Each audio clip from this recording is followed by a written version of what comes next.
My friend. तो हम 2016 का पेपर देख रहे थे और ये उसका लास्ट क्वेश्चन है। ठीक है। सो इसके पहले जितने भी क्वेश्चंस हैं मैंने उसकी प्लेलिस्ट बना दी है, आप वहाँ से देख सकते हो। ठीक है। तो हम इस क्वेश्चन को सॉल्व कर लेते हैं। An office for seating 30 occupants is to be maintained at 22 degree Celsius and 55% relative humidity. Outside conditions हमें दी हुई हैं और डिफरेंट काइंड ऑफ गेम्स दिए हुए हैं। ठीक है। तो ये जो न्यूमेरिकल है ये बेसिकली कहाँ से आया है? यूनिट नंबर 5 से। ठीक है। यूनिट 5 का न्यूमेरिकल है ये। तो इसमें हमें ड्यू पॉइंट टेम्परेचर कॉइल का निकालना है और कैपेसिटी निकालनी है। ठीक है। तो सबसे पहले जब भी इस तरह का क्वेश्चन आए तो आप जो रूम की कंडीशंस हैं और जो आउटसाइड कंडीशंस हैं उनको साइकोमेट्रिक चार्ट पे प्लॉट कर लीजिए। ये this is the first step. After that आप ये देख लीजिए कि कौन कौन से इसमें सेंसिबल लोड है। ठीक है। सेंसिबल लोड कौन कौन से हैं और लेटेंट लोड कौन कौन से हैं। ठीक है। तो सेंसिबल लोड इसमें कौन सा है? 8500। ठीक है। Solar heat gain sensible load में आएगा। उसके बाद सेंसिबल हीट गेन पर ऑक्यूपेंट कितना है? 83। और कितने नंबर ऑफ ऑक्यूपेंट्स हैं? 30। ठीक है। एक ये हो जाएगा, प्लस एक हो जाएगा लाइटिंग लोड यानी कि 2500, और एक हो जाएगा हमारा sensible heat load from other sources. ठीक है। 12000। ठीक है। उसके बाद लेटेंट हीट के कौन कौन से लोड हो जाएंगे? लेटेंट हीट का एक ही लोड दिया हुआ है। ठीक है। लेटेंट हीट गेन पर ऑक्यूपेंट सिर्फ एक ही दिया हुआ है जो हो जाएगा 100 इंटू 30। ठीक है। लेकिन इन दोनों के अलावा एक और भी लोड आएगा। एक और भी लोड होता है जो यहाँ पे आपको डायरेक्टली नहीं दिया होगा, जिसको मैं यहाँ पे सेंसिबल हीट लोड 1 कह देता हूँ और लेटेंट हीट लोड 1 कह देता हूँ। ठीक है। अब वो कौन सा लोड है? वो है ड्यू टू इनफिल्ट्रेशन लोड। ठीक है। जब भी देखिए क्या होता है, जैसे रूम जो होता है ना, रूम के अंदर ये रूम पूरा पैक है। ठीक है। इस रूम के अंदर जो बाहर से एयर आ जाती है वो बेसिकली क्या होती है? वो भी एक तरीके से इस रूम के लिए क्या है, इस रूम में अगर कोई एसी लगा हुआ है, ठीक है, अगर बाहर से कोई एयर इस रूम में आ रही है तो वो भी क्या है, इस रूम के लिए एक लोड ही है।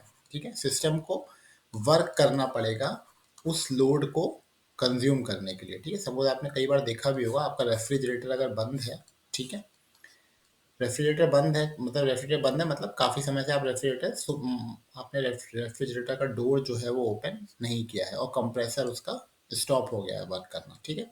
लेकिन सडनली आप डोर ओपन करते हैं फ्रिज का तो आप ऑब्जर्व करते होंगे कि कंप्रेसर जो है वो वर्क करना स्टार्ट कर देता है। ठीक है। आपको एक साउंड आती होगी। ठीक है। तो वो ऐसा क्यों होता है? क्योंकि जैसे ही आपने डोर खोला फ्रिज का, थोड़ी देर आपने खुला रखा तो क्या हुआ, बाहर की जो एयर है वो फ्रिज के अंदर जाने लगती है। तो क्या होता है, फ्रिज को दोबारा से कंप्रेसर दोबारा स्टार्ट हो जाता है कूलिंग करने के लिए। ठीक है। वो फिर आपको बात समझ में आई होगी।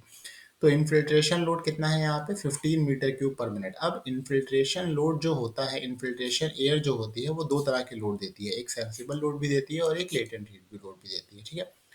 तो जैसे सपोज ये पॉइंट 1 है आउटसाइड कंडीशन का और ये पॉइंट 2 है इनसाइड कंडीशन का। ठीक है। आप इन दोनों को ज्वाइन कर दो। ठीक है। ये पहला स्टेप होगा, आप इन दोनों को ज्वाइन कर देना। उसके बाद यहाँ से आप एक परपेंडिकुलर लाइन खींचना और एक हॉरिजॉन्टल लाइन यहाँ पे खींचना। जहाँ पे ये स्ट्राइक करेगी वो आपका पॉइंट हो जाएगा ए। ठीक है।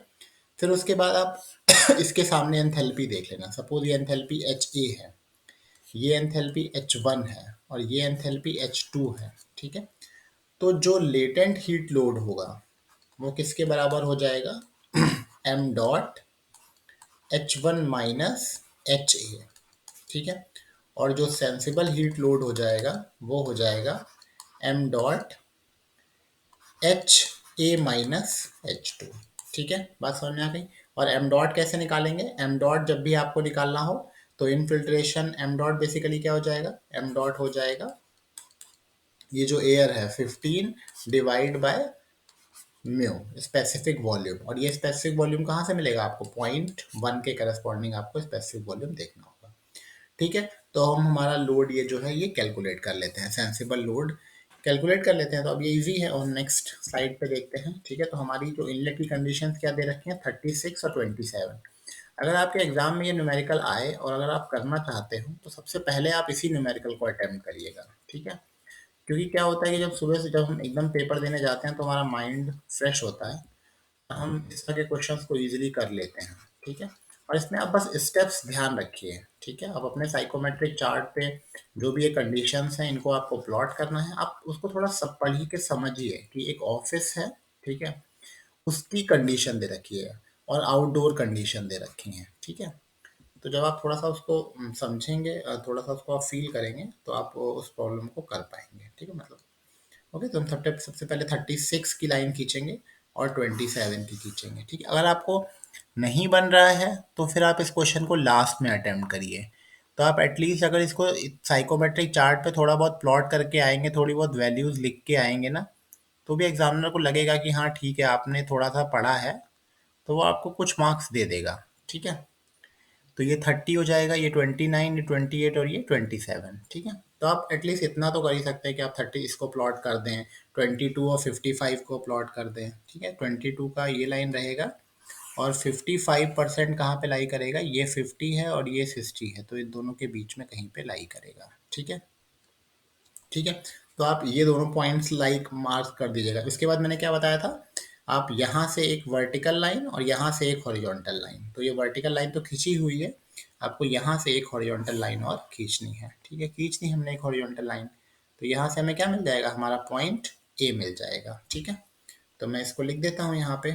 ठीक है, ये पॉइंट 1, ये पॉइंट 2, ठीक है, और ये पॉइंट क्या हो जाएगा हमारा ए। ठीक है, तो ए के सामने एंथैल्पी आप देख लीजिए कितनी है।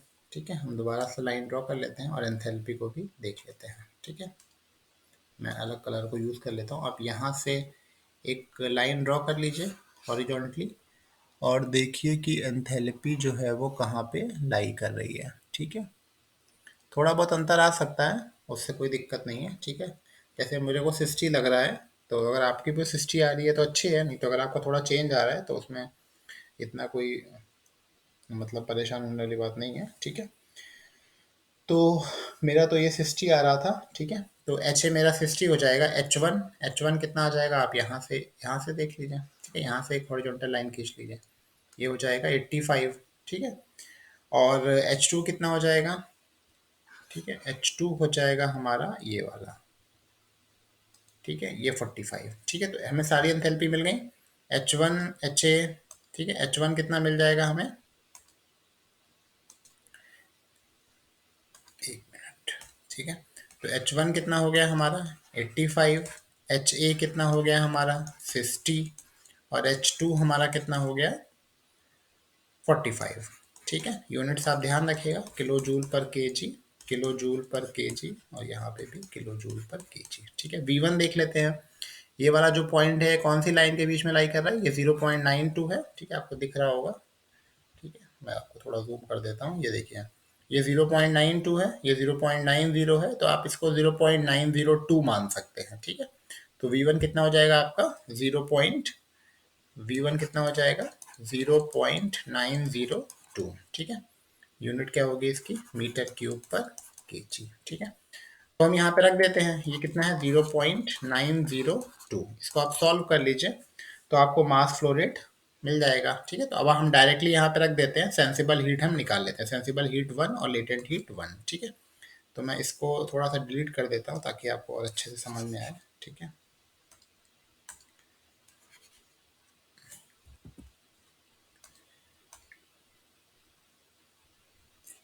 सॉरी,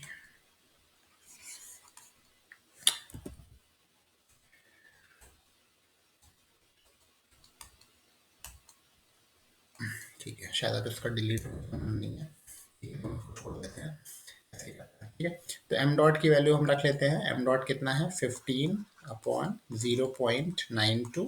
ठीक है, एच वन कितना आया था हमारा, एच वन 85 था, 85 माइनस 60। ठीक है, और ये कितना आएगा, ये आ जाएगा हमारा 15/0.902 इंटू एच ए कितना है हमारा 60 और 45, 60 माइनस 45। अब एक चीज़ आप ध्यान रखिएगा, ये इसकी यूनिट क्या है, मीटर क्यूब पर मिनट, तो यहाँ पे आपको बाई 60 भी करना पड़ेगा। ठीक है, इंटू 60 भी करना पड़ेगा। ठीक है, ओके, सॉरी, ये शायद डिलीट हो गया, कोई दिक्कत नहीं है। ठीक है, तो हमारा सेंसिबल हीट वन कितना आ जाएगा, M dot H A minus H two. ठीक है, और लेटेंट हीट वन कितना आ जाएगा, M dot H one minus H A. ठीक है, तो एम डॉट कितना हो जाएगा, ये हो जाएगा 15 अपॉन 0.902। एच ए हमारा कितना आया था, एच ए हमारा आया था 60 माइनस एच टू कितना आया था हमारा 45। ठीक है, और ये हो जाएगा 15 अपॉन 0.902। एच वन कितना आया था हमारा, एच वन आया था 85 और एच ए था 60। ठीक है, तो यहाँ से आप सॉल्व करके इसकी वैल्यू कितनी आ जाएगी, इसकी वैल्यू आ जाएगी 7, इसकी वैल्यू आ जाएगी 7206 वॉट। ठीक है, 7206 वॉट आएगी, और इसकी वैल्यू कितनी आ जाएगी, इसकी वैल्यू आ जाएगी 3880 वॉट। ठीक है, तो अब हमें ये पता चल गया ना, तो अब हमारा टोटल सेंसिबल लोड कितना हो जाएगा, टोटल सेंसिबल हीट हो जाएगी 3880 प्लस 12,000 प्लस 8500 प्लस 83 इंटू 30। ठीक है, कोई छूटा तो नहीं, एक ये छूट गया, प्लस 2500। बस इसको थोड़ा सा आपको ध्यान रखना है। और टोटल लेटेंट हीट कितनी हो जाएगी, ये हो जाएगी 7206 प्लस 30 इंटू ये वाला 30 इंटू 100। ठीक है, तो यहाँ से आप कैलकुलेट कर लीजिए टोटल सेंसिबल हीट कितनी आ जाएगी और टोटल लेटेंट हीट कितनी आ जाएगी। ठीक है, आप 1 मिनट करके देखिए, मैं भी चेक कर लेता हूँ। ठीक है,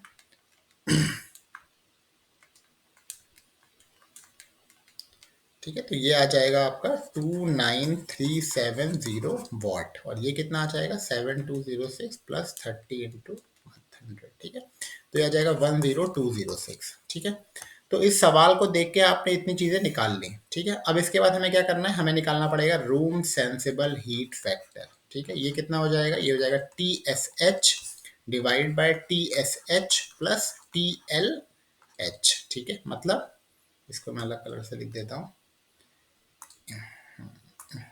ठीक है, तो ये कितना हो जाएगा, मैं यहाँ पे लिख दे रहा हूँ, रूम सेंसिबल हीट फैक्टर कितना हो जाएगा हमारा 29370 डिवाइड बाय 29370 प्लस 10206। इसको आप सॉल्व कर लीजिए, तो ये आपका आ जाएगा 0.71। ठीक है, मैं करके देख लेता हूँ एक बार।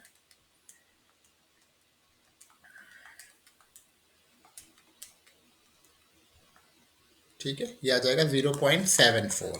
ठीक है, 0.742। ठीक है, ओके, तो ये हमारा एक पार्ट हो गया। अब इसके बाद हमें क्या करना है, ठीक है, तो आप इतनी वैल्यूज को नोट करके रखिएगा, रूम सेंसिबल हीट फैक्टर को आप नोट करके रख लीजिए। ठीक है, मैं इसको मिटा दे रहा हूँ।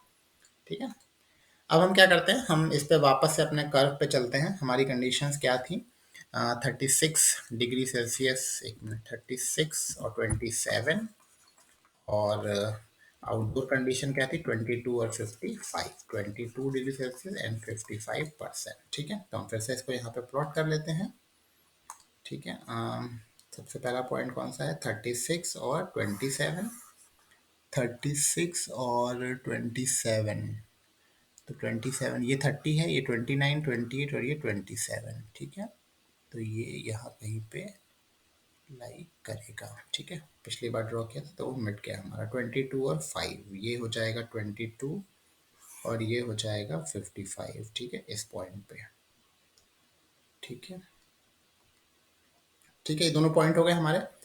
तो अब उसने हमसे क्या बोला है, हम फिर से सवाल पे पढ़ते हैं। उसने कहा है कि 40% of fresh air and 60% of recirculated air. अब यहाँ पे भी आपको थोड़ा सा देखना पड़ेगा। वो कह रहा है कि 40% फ्रेश एयर और 60% रिसर्कुलेटेड एयर। जब भी आपको ये लाइन देखने को मिले, इसका मतलब है कि 0.4 times the enthalpy of fresh air कौन सी होगी, जो आउटसाइड की एयर होगी, यानी कि आउटसाइड की एंथैल्पी। ठीक है, और क्या बोला उसने, 60% ऑफ रिसर्कुलेटेड, रिसर्कुलेटेड एयर कौन सी होगी आपके रूम की, तो इसका मतलब हो जाएगा 0.6 इंटू 42। ठीक है, तो यहाँ ये आपको क्यों दिया हुआ है, H3 निकालने के लिए। इसको आप सॉल्व कर लीजिए तो आपको H3 की वैल्यू मिल जाएगी। ठीक है, ये हो जाता है H3। ठीक है। एक्चुअली क्या होता है, जो मिक्सिंग होती है ना एयर स्ट्रीम की, वहां से ये कंडीशन आई है, मिक्सिंग ऑफ एयर स्ट्रीम। ठीक है, जैसे मैं आपको एक नॉर्मल एग्जांपल देता हूँ। सपोज एयर आ रही है यहाँ पे 60 डिग्री सेल्सियस पे, ठीक है, यहाँ से एयर आ रही है 40 डिग्री सेल्सियस पे। तो मैं आपसे पूछूं कि यहाँ पे जो एयर जाएगी उसका टेम्परेचर कितना होगा, कैसे निकालेंगे आप? यहाँ पे जो एयर आ रही है 60 डिग्री सेल्सियस पे, इसका फ्लो रेट सपोज कितना है, टू 2 kg/सेकेंड, और यहाँ पे जो एयर आ रही है उसका फ्लो रेट कितना है, 4 kg/सेकेंड। ठीक है। तो अगर मैं आपसे पूछता हूँ कि यहाँ पे जो एयर जा रही है उसका मास फ्लो रेट कितना होगा, कितना होगा आप बता सकते हैं? 4 और 2 को जोड़ दीजिए, 6 kg/सेकेंड। और इसका टेम्परेचर कितना होगा अगर मैं आपसे पूछूं तो कैसे निकालेंगे, 2 × 60 + 4 × 40। बस इसको केल्विन में कन्वर्ट कर दीजिएगा। ठीक है, जब भी टेम्परेचर हम रखते हैं तो हम इसे केल्विन में हमेशा कन्वर्ट कर देते हैं। 60 यहाँ पे भी 60 + 273, ठीक है, डिवाइड बाय 6। तो यहाँ से आपको टेम्परेचर मिल जाएगा। तो बस ये वही बात है, ये बस वही है। ठीक है, तो H3 हमारा आ जाएगा 61 kJ/kg। ठीक है, तो ये चीज़ आप ध्यान रखिएगा, मिक्सिंग ऑफ एयर स्ट्रीम। ठीक है, तो अब हमें H3 पता चल गया, तो H3 पता चल गया तो हम H3 को भी यहाँ पे मार्क कर लेते हैं। ठीक है, ये हो जाएगा हमारा, हम इसको लाइन को ले लेते हैं और H3 को भी मार्क कर लेते हैं। तो पहले से पहले हम इन दोनों पॉइंट्स को ज्वाइन कर देते हैं। ठीक है, तो हमें थोड़ा दिखने लगेगा। ठीक है, इसको हम ज्वाइन कर लेते हैं, ये हमने ज्वाइन कर लिया ये। ठीक है, अब हम H3 को प्लॉट कर लेते हैं। H3 कितना है, 61। तो हम यहाँ से एक लाइन ड्रॉ कर लेते हैं और ये यहाँ पे स्ट्राइक करेगा। ठीक है, ये हमारा H3 आ जाएगा। ठीक है, अब क्या दिया हुआ है, अब हमने एक रूम सेंसिबल हीट फैक्टर नाम की चीज़ निकाली थी ना, 0.74, उसको हम देखेंगे, वो यहाँ पे लिखा हुआ है।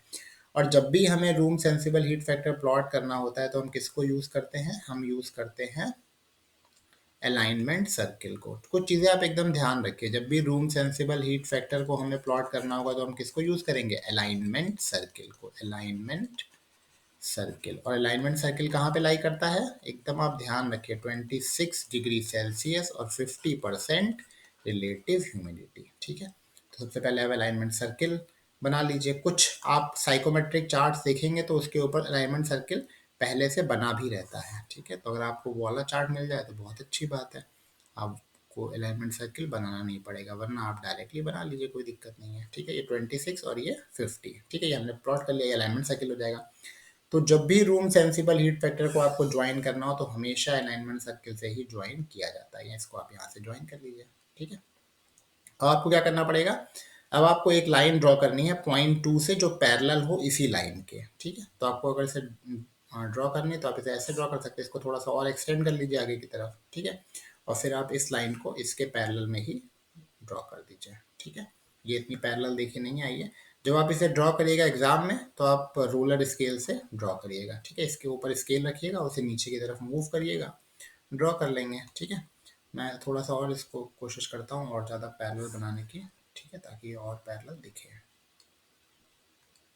ठीक है, अब थोड़ी पैरेलल दिख रही है। ठीक है, तो ये हमने ड्रॉ कर ली, ये इसके पैरेलल ड्रॉ करी। ठीक है, हम ऊपर वाली लाइन को, अब हमें क्या करना है, तब उसने क्या हमसे मांगा है, due point temperature of the coil. तो देखो ये वाला जो पॉइंट है ना, इस वाले पॉइंट पे कॉइल जो एयर होती है वो कॉइल के अंदर एंटर करती है, पॉइंट नंबर 3 पे। देखिए ये पॉइंट 1 है, मैं फिर से बता रहा हूँ, पॉइंट 1 कौन सा है, आउटडोर कंडीशन का। ये वाला कौन सा है, पॉइंट 2। पॉइंट 2 कौन सा है, रूम की कंडीशन। और पॉइंट 3 कौन सा है, पॉइंट 3 वो पॉइंट है जब एयर कॉइल के अंदर एंटर करती है। ठीक है, और पॉइंट 4 जो ड्यू पॉइंट टेम्परेचर होगा वो कौन सा पॉइंट होगा, जहां पे एयर क्वाइल, जो क्वाइल का टेम्परेचर होगा। ठीक है, तो हम उसको भी ड्रॉ कर लेते हैं। अब यहाँ पे क्या है, एक्चुअली इन्होंने उसकी कोई हमें से टेम्परेचर मांगा है, तो हम क्या करेंगे, हम डायरेक्टली इस लाइन को ज्वाइन करेंगे और जहाँ पे भी ये लाइन इसको स्ट्राइक कर जाएगी, ठीक है, हम उसी को ड्यू पॉइंट टेम्परेचर मान लेंगे। ठीक है, लेकिन उसको करने से पहले आपको ये रूम सेंसिबल हीट फैक्टर की लाइन को ड्रॉ करना पड़ेगा। ठीक है, तो अब हम क्या करते हैं, अब हम इसको ठीक है, अब हम ये हमने पॉइंट ड्रॉ कर लिया, आपको दिख रहा है, एक मिनट, मैं इसको जूम कर देता हूँ ताकि आपको ये दिखे, पॉइंट दिख रहा है आपको, ये वाला पॉइंट। ठीक है, हमने क्या किया, हमने ये दिख रहा है आपको पॉइंट, ये वाला पॉइंट, हमने क्या किया, 3 से एक लाइन खींची डायरेक्टली जो यहाँ पे स्ट्राइक है। अब देखिए, अब ये वाला जो पॉइंट है ये पॉइंट का टेम्परेचर कितना है, देखिए ये 5 है, ये 6 हो जाएगा, ये 7 हो जाएगा, तो ये वाला कितना हो जाएगा, ये 8 हो जाएगा। ठीक है, देखिए ध्यान से देखिए, ये पॉइंट कितना है, ये पॉइंट 5 है, ये पॉइंट 10 है। ठीक है, ये वाला पॉइंट 5 है, तो ये 6 हो जाएगा। ठीक है, ये 7 हो जाएगा, और इसको आप 8 मान सकते हैं, ये 9 हो जाएगा और ये 10 हो जाएगा। ठीक है, तो इसको आप 8 मान सकते हैं, तो ड्यू पॉइंट टेम्परेचर कॉइल का कितना हो जाएगा, 8 हो जाएगा। ठीक है, तो ड्यू पॉइंट टेम्परेचर कितना हो जाएगा कॉइल का, due point temperature of the coil is 8 degree Celsius. ठीक है, 8 डिग्री सेल्सियस। अब नेक्स्ट उसने हमसे क्या पूछा, कैपेसिटी ऑफ द प्लांट। तो कैपेसिटी ऑफ द प्लांट कितनी हो जाएगी, H3 माइनस ये वाला जो पॉइंट है, इसको हम मान लेते हैं पॉइंट नंबर 4। ठीक है, कौन सा वाला पॉइंट, ये वाला पॉइंट, जहाँ पे ये इसको स्ट्राइक कर रहा है, ये वाला पॉइंट कितना है, 4। तो ये इसकी, इससे हमें कैपेसिटी पता चलेगी। तो इस पॉइंट 4 की जो एंथैल्पी है, उसके सामने आप देख लीजिए कितनी है, पॉइंट 4 के सामने एंथैल्पी कितनी है, 32। ठीक है, तो H4 की वैल्यू कितनी हो जाएगी, H4 हो जाएगा हमारा 32। ठीक है, तो अब कैपेसिटी निकालने के लिए, H3 तो हमें पता था 61, तो कैपेसिटी निकालने के लिए हमें क्या करना पड़ेगा। ठीक है, कैपेसिटी निकालने के लिए, capacity of plant is equal to M dot H1, sorry H3 minus H4। ठीक है, अब लेकिन हमें एम डॉट नहीं पता है। अब एम डॉट निकालने के लिए हमें क्या करना पड़ेगा, हम जो रूम सेंसिबल हीट है, जो टोटल हमारे पास हीट है, टोटल हीट मतलब room total sensible heat plus total latent heat when it is divided by H2 minus H4, तब हमें क्या मिल जाएगा, मास flow rate of the air. ठीक है, तो मास फ्लो रेट निकालने के लिए आपको क्या करना पड़ेगा, आपको जो टोटल रूम की एयर है, उसको आपको, जो सेंसिबल हीट हमारी आई थी, तो मैं इसको डिलीट कर देता हूँ एक बार पूरा। ठीक है, देखिए जो हमारे पास सेंसिबल हीट आई थी, वो कितनी आई थी, अगर आपको ध्यान हो, आपने पीछे लिख रखा था,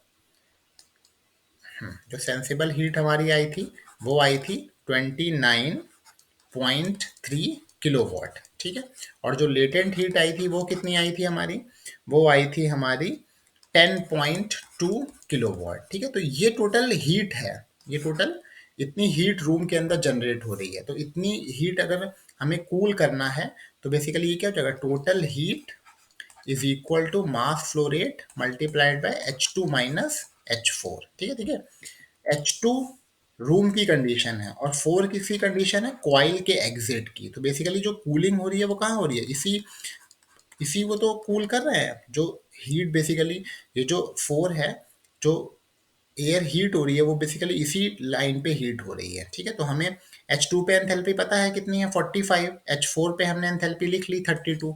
तो मास फ्लो रेट कितना हो जाएगा, मास फ्लो रेट हो जाएगा 29.3 प्लस 10.2 डिवाइड बाय H2 कितना है हमारा 45, और H4 हमारा कितना है 32। यहाँ से आप सॉल्व कर लीजिए, तो आपको क्या मिल जाएगा, m डॉट। तो m डॉट हमारा कितना हो जाएगा, 29.3 प्लस 10.2 डिवाइड बाय 45 माइनस 32। ठीक है, तो ये आपका आ जाएगा 3.03। ठीक है, 3.03। ठीक है, आप इसकी एंथैल्पी थोड़ी सी चेक करिएगा, H4 की एंथैल्पी, ठीक है, H4 की एंथैल्पी हमारी 30 के समथिंग आ रही है। ठीक है, तो हमारा जो ये आ जाएगा, ये आ जाएगा 3.03 kg पर सेकेंड। ठीक है, जितना ज़्यादा एक्यूरेट आप H4 निकालेंगे, उतना ज़्यादा एक्यूरेट आपका आंसर आएगा। तो कैपेसिटी कितनी हो जाएगी, मास फ्लो रेट हमने कितना निकाल लिया, 3.03 मल्टीप्लाइड बाय H3 कितना था हमारा 61, माइनस H4 कितना है हमारा 32। ठीक है, तो कैपेसिटी कितनी हो जाएगी 61, H3 कितना था हमारा 61 माइनस 32। ठीक है, तो प्लांट की कैपेसिटी कितनी हो जाएगी 88.11 किलो वाट। ठीक है, तो इस तरह से आप इस न्यूमेरिकल को कर सकते हैं। ठीक है, तो आप थोड़ा सा इसमें कोशिश करिएगा कि आपका जो ये पॉइंट है और एक्यूरेट आए। ठीक है, तो ड्यू पॉइंट टेम्परेचर कॉइल का हमारा कितना आया है, मेरा कितना आया ड्यू पॉइंट टेम्परेचर, मेरा आया है ये वाला जो पॉइंट है, ये वाला पॉइंट, तो मेरा ये आया है पॉइंट 567। ठीक है, 7 के समथिंग आया है। और जो हीट जो लोड आया है वो आया है 88.1, ठीक है। तो 7 के समथिंग आया है और ये 88.1 किलोवाट आया है, ठीक है। प्रोसीजर यही है। आप सोच रहे होंगे यहाँ पे एक टर्म दिया हुआ था बाईपास फैक्टर का, इसको हमने क्यों नहीं यूज किया। एक्चुअली क्या था कि यहाँ पे जो टेम्परेचर है ना 4, और बाईपास फैक्टर क्या होता है, bypass factor is equal to होता है, ठीक है। मैं आपको एक अलग से इसको देता हूँ डिलीट करके। एक्चुअली बाईपास फैक्टर क्या होता है, बाईपास फैक्टर होता है T4 minus ADP divide by T3 minus ADP, ठीक है। तो बाईपास फैक्टर में कितना दिया हुआ है 0.12, ठीक है। मैं लिख देता हूँ 0.12, और T4 minus ADP divide by T3 कितना है, T3 तो हमें पता है, T3 को आप यहाँ से देख सकते हो, इस लाइन को नीचे की तरफ एक्सटेंड कर दो जहाँ पे भी ये स्ट्राइक करे, ठीक है। T3 तो आप इसको डायरेक्टली एक्सटेंड कर दीजिए, ये आपका सपोज 28 आ रहा है, ठीक है। 27 माइनस ADP। अब क्या था, हमें ADP भी नहीं पता था और T4 भी नहीं पता था, तो ये दो चीज़ें अननोन है, इसीलिए बाईपास फैक्टर को डायरेक्टली हमने यूज़ नहीं किया। लेकिन अगर आप चाहो तो आप अलग अलग वैल्यूज़ रख के इसको कैलकुलेट कर सकते हो, ठीक है। जैसे मान लो सपोज मैंने ADP की वैल्यू मेरी कितनी आ रही थी, आपको करके दिखा देता हूँ, ठीक है। जैसे हमारी ADP की वैल्यू आ रही है, ये है 0.5, ये है 6, ये है 7, ये है 8, ठीक है। सपोज 8 आ रही है, तो मैं ADP की जगह पे 8 रख दूंगा, ठीक है। तो ये हो जाएगा T4 minus 8 divide by 27 minus 8 is equal to 0.12, ठीक है। तो मैं इसे सॉल्व करूंगा, 27 माइनस 8 इंटू 0.12 प्लस 8, तो मेरा कितना आ रहा है 10, T4 कितना आ जाएगा 10.28। तो क्या फिर मैं यहाँ से चेक करूंगा, क्या मेरा T4 यहाँ पे भी 10.28 ही आ रहा है, ठीक है। तो अगर आप इसे यहाँ से देखेंगे, इसे एक्सटेंड करके इस वाले पॉइंट को अगर आप नीचे की तरफ एक्सटेंड करेंगे तो ये 10 से थोड़ा सा ज़्यादा आ रहा है, ठीक है। 10 से थोड़ा सा ज़्यादा आ रहा है, 10 11 समथिंग आ रहा है, ठीक है। तो हो सकता है आपका ये चीज़ सही ना हो 10.8, तो आप क्या करना, इसकी अलग वैल्यू चेंज, इसको 9 रख के देखना, ठीक है। 9 रख के देखना, फिर आप T4 निकालना, तो जब ये जिससे ये एग्जैक्टली मैच कर जाए वो आपका T4 हो जाएगा, ठीक है। तो आप इस तरह से भी उसको कर सकते हैं, नहीं तो मैं तो कहूँगा आप डायरेक्टली यहाँ से ज्वाइन करके कर लें, ठीक है। तो एक लास्ट में मैं समराइज कर देता हूँ कैसे करना है। सबसे पहले आपको जो भी कंडीशंस दे रखी हों उनको प्लॉट कर लेना, आउटडोर और रूम की कंडीशन को मार्क कर देना, जैसे 1 और 2, ठीक है। ये पॉइंट 1, ये पॉइंट 2, जल्दी जल्दी मैं बता देता हूँ। उसके बाद आप क्या करना, रूम सेंसिबल हीट फैक्टर निकाल लेना, रूम सेंसिबल हीट फैक्टर निकाल लेना, ठीक है। और उसको अलाइनमेंट सर्कल से ज्वाइन कर देना, ठीक है। और फिर उसके बाद इन दोनों की हेल्प से आप H3 निकाल लेना, H3 पॉइंट को मार्क कर लेना। कैसे पॉइंट करोगे, इस तरीके से, ठीक है। फिर इसके बाद इस लाइन के पैरेलल में ही एक लाइन यहाँ से खींच देना और एक लाइन आप यहाँ से खींच देना, जहाँ पे ये स्ट्राइक कर जाए वो वाला पॉइंट आपका 4 हो जाएगा। और आप कैपेसिटी निकालने के लिए आप H3 माइनस H4 कर सकते हो, ठीक है। और अगर आपको मास फ्लो रेट नहीं पता है तो मास फ्लो रेट के लिए आप H2 माइनस H4 कर देना, वहाँ से आपको मास फ्लो रेट भी मिल जाएगा, ठीक है। तो होपफुली आपको ये अच्छा लगा होगा, समझ में आया होगा। अगर आपको कोई डाउट है तो आप कमेंट बॉक्स में कमेंट कर सकते हो। तो इसी के साथ आपका 2016 का पेपर जो है वो कंप्लीट हो जाता है। उसमें काफ़ी क्वेश्चन थे, मैंने आपको सारे क्वेश्चन करवा दिए हैं 2016 में, और इसके पहले 17 18 के पेपर्स में करवा चुका हूँ, ठीक है। तो आप उनकी एक एक सवाल की बार बार प्रैक्टिस करो, ठीक है, ताकि आपका रेफ्रिजरेशन में क्वेश्चन गलत ना हो और आपके अच्छे मार्क्स आए। Okay, thank you. अगर आपको पसंद आया हो तो आप इसे लाइक करो और सब्सक्राइब करो, और अगर आपके कोई फ्रेंड्स हैं तो आप उनके साथ शेयर कर सकते हो। Thank you.